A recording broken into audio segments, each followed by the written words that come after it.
오늘은 마태복음 10장 28절과 디모데후서 1장 7절의 말씀을 통해서요. 설교의 제목이 조금 난해하죠. 두려워하고 두려워 말라. 이 제목을 가지고 오늘 제가 함께 여러분과 말씀을 나누도록 하겠습니다. 부모와 자녀가 이렇게 대화하는 가운데서 부모가 자녀들에게 주는 그 메시지가 한 방향이지 않고 그 이중적인, 그러니까 말은 이렇게 하면서 부모의 태도가 다르거나 또는 말로 똑같이 하는데도 전혀 아까는 이런 얘기 했다가 지금은 또 다른 이야기 하는 이제 그런 경우들이 우리에게 있죠. 특히 여러분들이 이제 자녀들을 아주 어렸을 때 그렇게 키울 때, 예를 들면 이런 거죠. 아주 어린 애들을 데리고, 야, 내가 그 북스토어 서점에 가서 책을 사줄게. 너 읽고 싶은 책 마음껏 골라. 공부를 좀 잘했으면 하는 바람으로 우리가 그러잖아요. 북스토어에 데려가서 너 읽고 싶은 책 마음대로 골라. 근데 아이가 딱 이제 몇 권을 골라옵니다. 골라오는데 만화책, 코믹북을 딱 골라옵니다. 그러면 이제 엄마 아빠가 또 그러죠. 야, 또 만화책이야? 그거 말고 읽고 싶은 책 또 없어? 그러는 거죠. 그럼 아이의 마음은 어떤 거예요? 아니, 그러니까 엄마 아빠가 말하는 것처럼 내가 읽고 싶은 책이 이거 코믹북, 이거 만화책이야. 아마 자녀들이 어렸을 때 한 번씩 그랬을 거고요. 자녀들이 조금 자란 뒤에 제가 요즘 그렇게 하고 있는 일인데, 그래서 저를 뺀 세 사람한테 제가 매번 혼나는 일인데, 가끔 때가 되면 야, 밖에 나가서 밥 먹자. 뭐 주말에나 이렇게 한번 밖에 나 외식을 하자. 뭐 먹고 싶어? 그럼 애들이 그러죠. 쌀국수요. 그럼 내가 그럽니다. 야, 더운데 쌀국수야? 또 그거 말고 딴 거 먹고 싶은 거 없어? 스테이크요. 야, 그 마트에서 사다가 먹으면 훨씬 싸. 내가 집에서 구워줄게. 또 다른 거 먹고 싶은 거 없어? 그럼 올 유 캔이 뷔페요. 야, 그거 너무 배부르지 않냐? 헤비하지 않냐? 그러면 저를 뺀 세 사람이 그럽니다. 아빠 마음대로 하라고. 우리 이제 권사님들 형편에서는 또 이러죠. 이제 멀리 나가 있는 자녀분들이 그러죠. 엄마, 뭐 필요한 거 없어? 내가 뭐 사갈 거 없어? 아유, 괜히 돈 쓰지 마라. 나 필요한 거 하나도 없다. 괜히 돈 들여서 뭐 그런 거 사지 마. 그 자식이 그냥 옵니다. 빈손으로. 그럼 저쪽에 앉아서 그러죠. 자식 키워봐야 소용이 없어. 자식 키워봐야 아무 소용이 없어. 이제 우리가 다 경험하는 일인데요. 이게 이제 심리 상담학에서 조지 베이슨이라고 한 분이 1950년대 이걸 이론으로 만들었어요. 그게 영어로 이제 더블 바인드.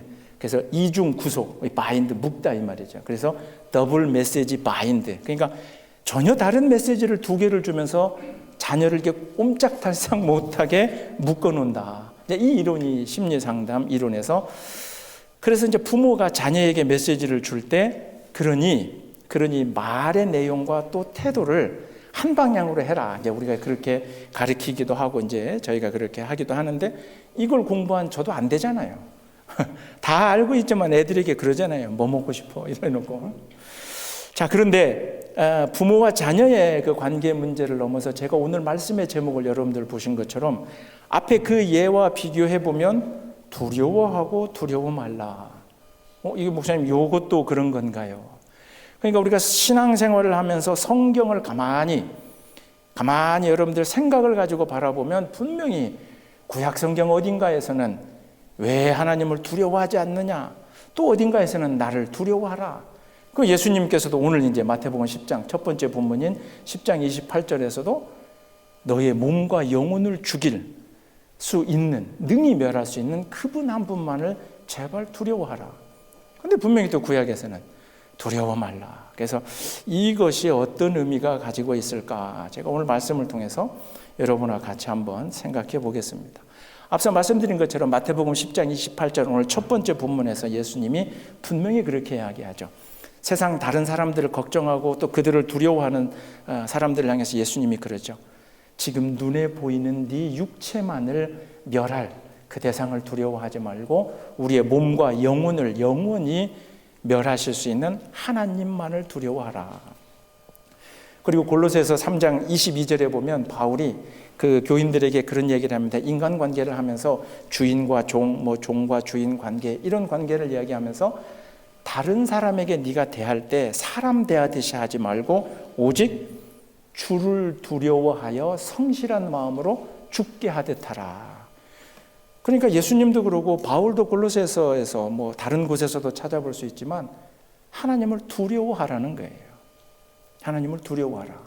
그런데 앞서 말씀드린 것처럼 구약 성경에 특별히 첫 번째 이제 나오는 두려워하지 말라가 창세기 15장 1절에 아브라함에게 나타나신 하나님이 그렇게 이야기합니다. 아브라마, 아직 이름 바뀌기 전이니까요. 아브라마, 나를 두려워 말라. 그러면서 하나님이 그 아브라함에게 축복의 이야기를 해줍니다. 그리고 출애굽기 20장 20절에 보면 모세가 출애굽을 해서 십계명을 받은 뒤에 그 뒤에 이제 연기가 나고 막 불이 일어나고 천둥이 치는 그 모습. 그래서 그 모습 가운데 이제 하나님이 임재하심을, 하나님의 나타나심을 알고 백성들이 두려워할 때 그때 모세가 그렇게 이야기하죠. 두려워 말라. 우리에게 오시는 하나님을 두려워 말라. 하나님이 우리에게 오심은 우리와 함께 하시기 위해서, 우리를 보호하시기 위해서, 우리를 위해서 오신다. 그러니까 이제 제가 이렇게 찾아본 간단하게 이 두 부분만 말씀드려도 분명 성경에서는 하나님을 두려워하라 하는 메시지와 그리고 하나님을 두려워 말라 하는 이 상반되는 두 개의 메시지가 이 성경 안에 있다는 거죠. 그런데 오늘 이 설교 말씀을 다 듣고 나면 그 상반된 메시지가 전혀 반대가 아니라 그것이 한 방향으로 우리에게 큰 은혜가 되는 그 메시지임을 우리가 알 수 있으리라 저는 그렇게 믿습니다. 자, 인간에게 제일 먼저 하나님을 두려워하는 마음이 생긴 게 언제냐면 창세기 3장 10절에 이제 아담과 하와가 선악과를 먹고 난 다음에 하나님이 부르십니다. 아담아, 네가 어디 있느냐? 그때 아담이 그렇게 대답하죠. 하나님, 내가 벗었으므로 두려워서 숨었나이다. 원래는 하나님 앞에서 인간이 두려워해야 될, 그러니까 에덴 동산에서 선악과 사건 이전에는 결코 우리가 하나님을 두려워해야 될 그 존재가 아니었어요. 아담은 하나님과 함께하며 하나님이 만들어 놓은 모든 생명체에게 이름을 지어주고 하나님과 함께 그냥 같이 즐기며 같이 기뻐하는 삶이었는데 결국 선악과를 먹고 죄의 눈을 뜨는 그 순간 그때부터 하나님이 두려워지기 시작한 거고 그때로부터 인간은 하나님을 두려워해야 될 대상.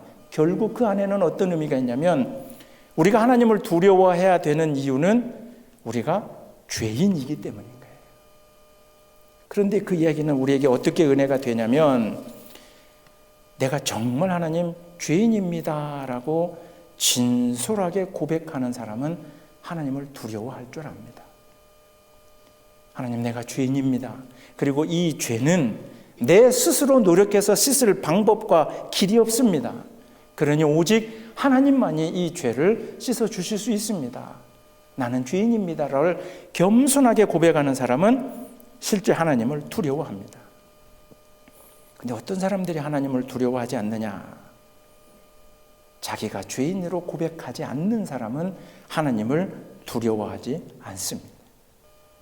내가 죄인임을 스스로 알지 못하고 깨닫지 못하는 사람은 결코 그 하나님의 존재를 두려워하지도 않고 자신과 무관한, 그러니 오늘 이 세상을 살아가면서 21세기 2023년 가운데 우리가 점차적으로 교회가 약해져 가고 교회에 나와야 될 이 다음 세대들이 점점 사라지는 이 모습 가운데 교회가 해야 될 일은 다른 것이 아니라 교회가 해야 될 일은 그러니까 사람들을 불러 모으기 위해서 우리가 뭘 어떻게 만들어 갈까가 아니라 결국은 해답은 성경 안에 있는 거죠. 그게 뭐냐면 결국은 우리 스스로가 우리부터 내가 죄인입니다.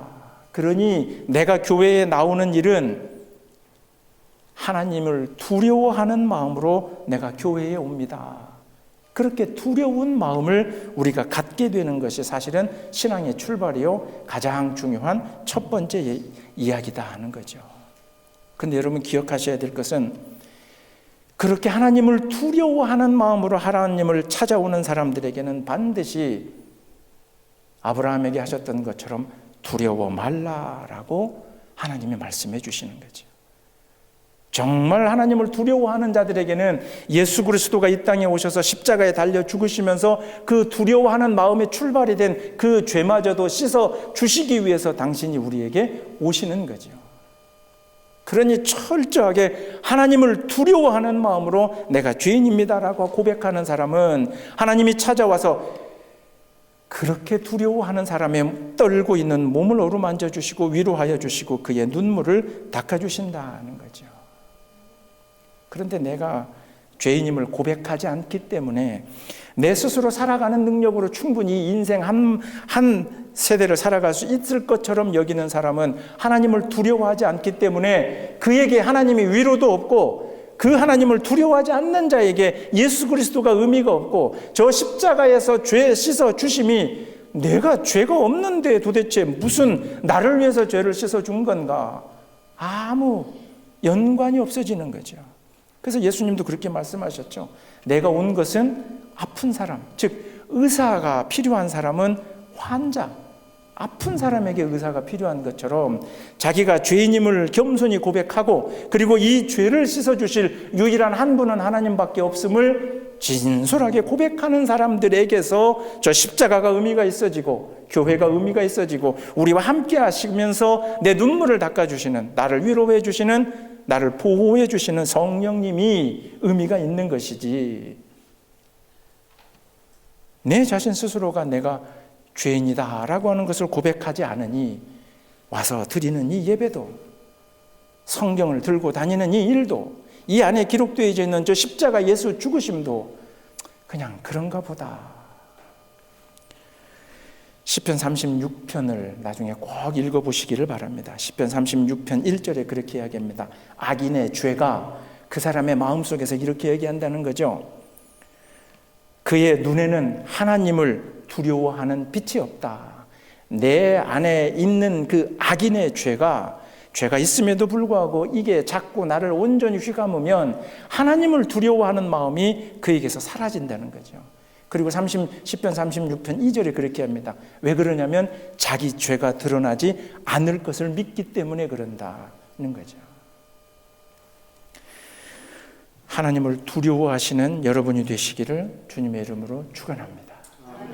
내 믿음은 왜 뜨거워지지 않을까? 내가 하나님 앞에 나와서 기도하고 이럴 때 왜 나에게 눈물이 없을까? 우리의 드리는 예배의 형식과 내용과 이게 부족해서가 아닙니다. 가장 문제의 출발은 뭐냐? 내가 하나님을 두려워하지 않는구나. 크리스찬이 받을 가장 큰 축복, 그리고 성경에서 계속 이야기하고 있는, 특히 구약에서 이야기하는 두려워 말라 내가 너와 함께함이라, 두려워 말라 내가 너의 방패되고 내가 너의 산성되리라, 두려워 말라라고 하는 그 메시지에는 반드시 그 이야기를 들어야 될 사람은 먼저 두려워 떠는 마음이 있어야 되는 거죠. 근데 두렵고 떨리는 마음이 없죠. 왜요? 내가 할 것 같으니까. 내 인생은 내 거인 것 같으니까. 나는 지금까지 지은 죄도 없고 내가 당당하게 살아왔으니 왜 자꾸 나에게 죄인이라고 하나? 그러나 참된 은혜는 우리가 하나님 앞에 내가 죄인입니다 라고 고백하는 두렵고 떨리는 마음으로부터 우리가 받을 축복의 은혜가 시작됨을 믿고 고백하는 여러분 되시기를 주님의 이름으로 축원합니다. 한 3개월 전에요, 한국에서 방영된 그 다큐멘터리 하나 때문에 우리 기독교계가 굉장히 큰 파장을 일으켰습니다. 그 제목은 나는 신이다. 그리고 부제목은 신이 버린 사람들. 아마 보신 분도 계실 거고, 미국의 이제 넷플릭스에서도 보실 수 있는데요. 다른 게 아니라 우리 대한민국에서 벌어졌던 그 이단, 기독교에서 출발했다고 하는 그 이단 종교가 벌이고 있는 그 행악을 낱낱이 보고한 그 MBC PD수첩의 PD가 이제 만들었던 그 다큐멘터리인데요. 여러분 들어보신 적 있지만 그 교주 정명석, 그 정명석의 이름 이니셜을 앞자리를 따서 JMS, 그리고 이제 이재록이라고 하는 사람이 만민중앙교회, 그 뒤에 또 이제 아가동산 몇 개 있는데요. 요 두 부분, 정명석과 이재록의 만민중앙교회, 이 두 사람 지금 다 교도소에 가 있습니다. 특히 이재록은 16년 판정을 받았습니다. 뭐냐면 수십 명의 여성 성도들을 향한 성추행이 있었습니다. 입에 담을 수도 없는, 그리고 수많은 헌금 강요를 통해서 아주 그 교회에 가는 성도들의 경제적인 파탄, 그러면서도 자기들은 또 그 정명석이나 이재록과 함께하는 그 부교역자의 일부는 아주 호화로운 생활을 하고, 그 교회의 어느 할머니는 매일같이 그 폐지를 주어서 국가에서 나오는 한 2~30만 원 노인연금에다가 매일 폐지를 주어서 그 고물상에 갖다 팔아서 6,000원, 7,000원 받는 돈으로 500만 원의 헌금을 그 교회에다가 하면서도 마음속으로는 내가 많이 못해서, 이 이야기들을 한국 교회에서도 이렇게 바라보면서 많은 사람들이 기독교 이단 이렇게 이야기하는데요, 표현이 잘못됐습니다. 여러분들도 그 사람들을 기독교 이단이라고 하면 안 돼요. 왜냐하면 원래 이단이라는 말은 다를 이자의 끝 단자예요. 그러니까 끝이 조금 다른 거예요. 앞은 비슷하다가 뒤에가 좀 다른가. 그런데 이건 JMS나 만민중앙교회 이런 건 기독교에서 출발한 이단이 아니라 이건 그냥 사이비 종교예요. 사전을 찾아보면 사이비 종교는 자신들의 교리를 이용해서 자신들의 이익을 챙기는 것, 그게 사이비 종교예요. 그런데 많은 이들이 그렇게 얘기하죠. 기독교에서 나온 이단. 그래서 그들이 구원을 이야기하고 하나님을 이야기하고, 그런데 그 가운데 예수의 자리에 정명석이가 가 있고 이재록이가 가 있고, 이 사람들의 그 현상을, 이 일들의 현상을 제가 한마디로 오늘 말씀과 빗대어 이야기하면 이렇게 되는 겁니다. 하나님을 결코 두려워하지 않는 그 교주가 하나님을 두려워하는 성도들을 농락한 사건인 거죠. 왜냐하면 우리가 이런 이야기들을 볼 때마다 그러죠. 아니 상식적으로 이해가 안 되는데 왜 저런 사이비에 빠질까? 저게 믿어지나 이러잖아요. 대단히 죄송하지만 그 사이비 종교에 그렇게 빠지는 사람들 대부분이 믿음을 가지고 있던 분들이에요. 결국 그 얘기는 뭐냐면 그 종교에 빠진 대부분이 원래 하나님을 두려워하던 사람들이에요. 그 종교에 빠진 대부분의 사람들이 자신들도 자신이 죄가 있으니 이 죄를 씻고자 하는 마음이 어쩌면 우리보다도 더 간절했던 사람들이에요. 그래서 그 사람들은 하나님께로 구원을 받아야 되겠다는 그 간절한 마음이 어쩌면 여기 서 있는 이 목사보다도 더 뜨거웠던 사람들이에요. 그런데 그 교주라는 그 인간들이 결코 하나님을 두려워하지도 않았던 그 사람들이 그 마음을 잘 이해를 하고 하나님을 두려워하던 이들의 마음을 교주 자신을 두려워하게 만드는 거죠. 하나님이 씻어야 주셔야 될 그 죄의 씻음을 자기가 할 수 있는 것처럼, 그리고 오직 구원은 하나님만이 주실 수 있는 것인데 그 구원자의 자리에 자신을 가져다 놓고, 그러니 이거는 그냥 시작은 비슷하다가 끝이 다른 이단이 아니에요. 이건 그냥 사이비 종교인 거죠. 물론 그곳에 빠져서 가족을 버리고 가정을 버리고 몸을 망가뜨리는 이제 그런 현상을 보면서 그분들을 잘했다고 말할 수는 없으나, 그러나 저는 그분들의 그 출발점의 마음을 오늘 우리들의 마음과 한번 생각을 해보면, 처절하게 어찌 보면 그들이 하나님을 두려워했었던 것 같다. 자신의 죄를 고백했고, 그래서 죄 씻는 방법이 분명 성경에서는 예수를 통해서라고 하는데 그 교주를 통해서 죄를 씻을 수 있을 것처럼 이제 그렇게 세뇌당해서 그들이 그 고통을 겪는 거죠. 근데 제가 이제 이런 이야기를 하면 혹시 크리스찬이나 넌 크리스찬들이 우리 정통 교단의 목사들에게 그렇게 얘기합니다. 야, 그래도 쟤들은 사람이라도 모았지. 수만 명, 수십만 명. 그 이단 종교는 그래도 사람이라도 모았지. 근데 뭐 당신들은 정통 교단의 목사들은 이게 뭐 하는 거야? 제가 해답을 드릴게요. 정통 교단의 목사들은 하나님을 두려워하기 때문에 그런 짓을 못 합니다. 정통 교단의 목사들은 인간적인 생각과 인간적인 마음으로 교회를 키우는 일에, 그리고 그냥 그게 어떻게 하든지 간에 뭔가를 막 사람들을 많이 모으는 일에 그렇게 할 수 없고 하지 못해서가 아니라 하나님을 두려워하는 마음 때문에, 내 눈에 보이지 않는다 해도 성령님으로 내 마음으로부터 내 머리까지 모든 것을 지금 바라보고 계시는 하나님을 두려워하는 마음 때문에 표현이 죄송하지만 그런 찌꺼리를 우리는 못하는 거죠. 그러나 그들은 하나님을 두려워하지 않아요.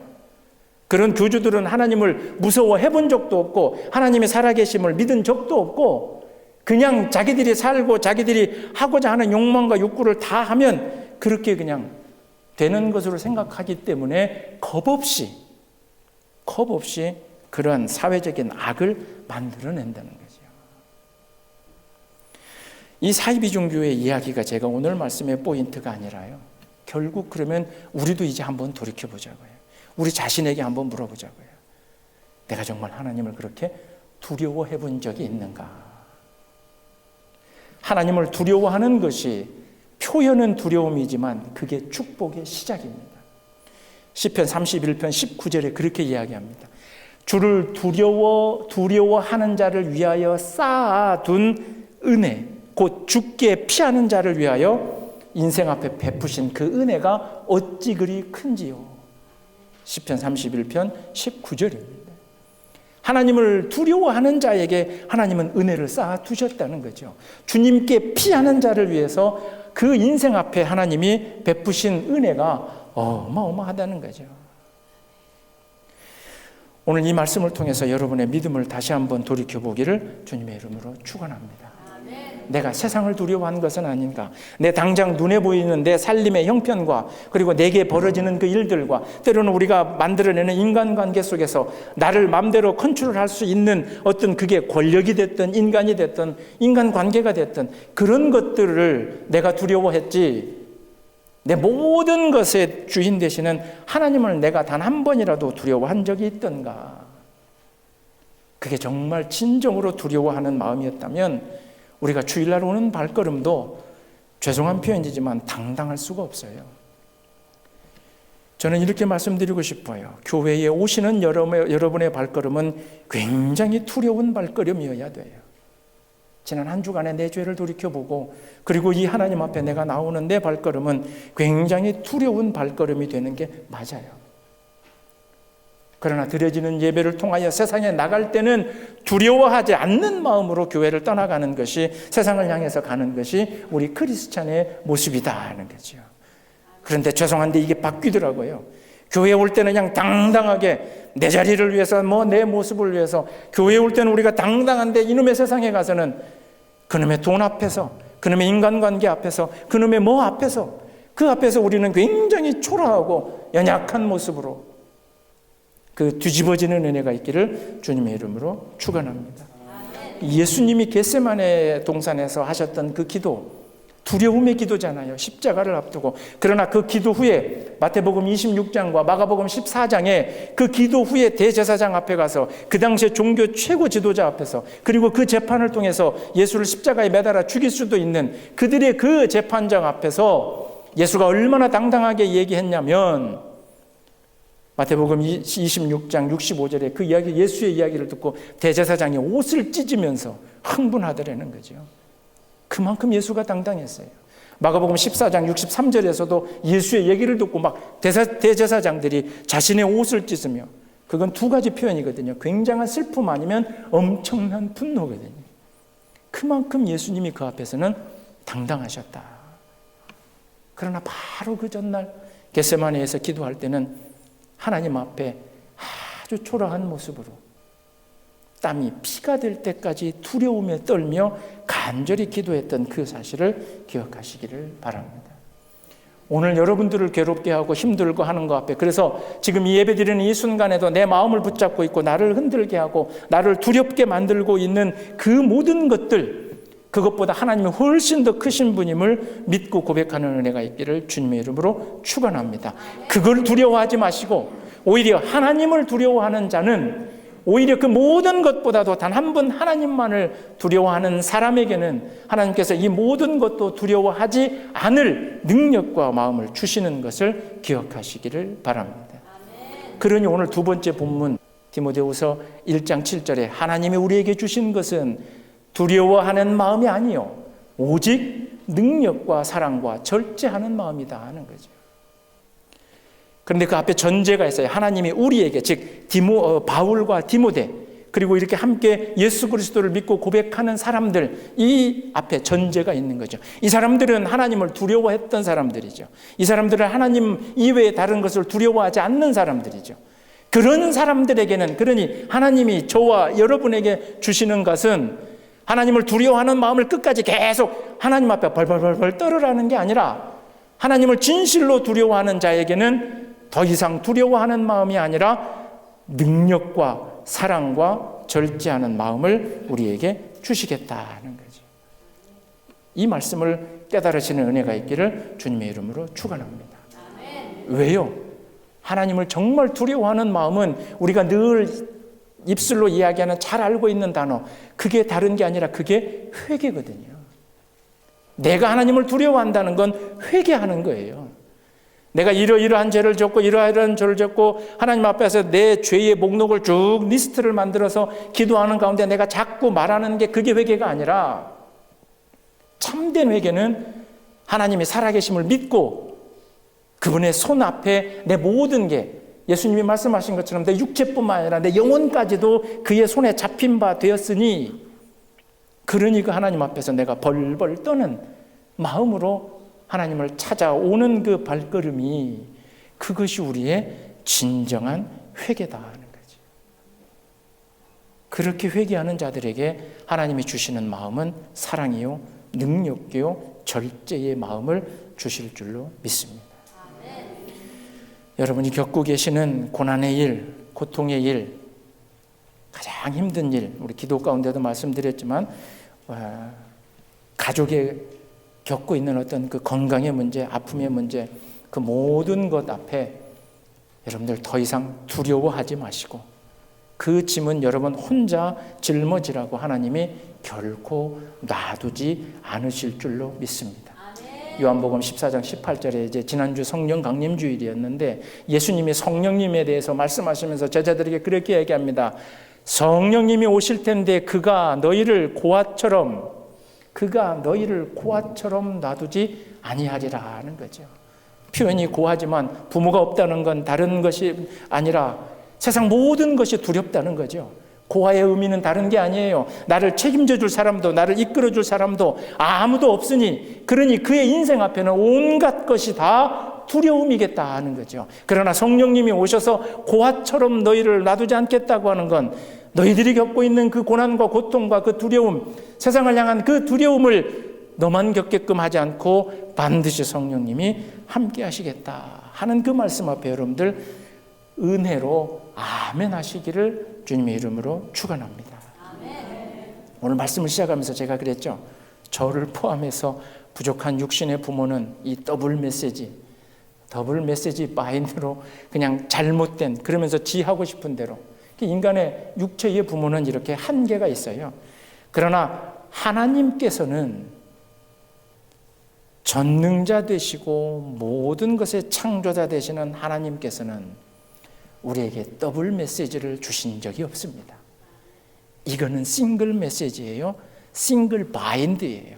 그건 뭐냐면 단 하나의 메시지로 우리를 구속하시겠다는 거예요. 단 하나의 메시지로 내가 너를 붙들 테니 네가 나를 두려워하고 네가 세상을 두려워하지 말라라고 하는 그 메시지 앞에 무릎 꿇는 양우리교회가 되시기를 주님의 이름으로 축원합니다. 내가 그 어떠한 것에도 마음 빼앗기지 아니하고, 내가 그 어떠한 것에도 흔들리지 아니하고, 오직 내가 두려워하고 내가 매달리고 내가 무릎 꿇어야 될 대상은 단 하나님밖에 없다 하는 그 메시지를 여러분들이 오늘 이 마음판에 새기신다면, 이 문을 열고 나가면서 시작되는 여러분이 또 해결해야 될 인생에 놓여져 있는 수많은 그 두려움의 일들, 걱정의 일들, 근심의 일들, 그 모든 것 함께 하시는 성령님께서 먼저 해결해 주실 줄로 믿습니다. 함께 하시는 성령님께서 먼저 그 두려움의 것들 해결해 주시고 없애 주실 줄로 믿고 당당하게 오직 하나님 앞에만 무릎 꿇고 하나님 앞에만 두려워 떨 수 있는 우리 양우리교회 저와 여러분 되시기를 주님의 이름으로 축원합니다. 그 축복된 은혜 가운데 여러분의 인생의 마지막 날, 육체의 삶을 끝내고 이제 드디어 시작되는 그 영원한 세상으로 들어가는 그 순간, 두려움 없이 기쁜 발걸음으로 하나님 앞에 갈 수 있음을 고백하는 양우리 교회가 될 줄로 믿고 고백합니다. 기도하겠습니다. 하나님 감사합니다. 두려워할 존재를 두려워하게 하여 주시옵소서. 두려워하지 말아야 될 것들에 마음 빼앗기지 않게 하여 주시옵소서. 하나님만을 두려워하게 하여 주시옵소서. 세상을 향하여는 두려워하지 않게 하여 주시옵소서. 나를 짓누르고 있는 오늘의 고통과 눈물과 아픔과 고난과 시련과 역경과 그 모든 것들 주여 성령님으로 넉넉히 이겨내시는 줄 믿고 고백하며 흔들리지 않는 믿음을 쌓아가게 하여 주실 줄 믿으며 이 모든 말씀 예수님 이름으로 기도드리옵나이다. 아멘.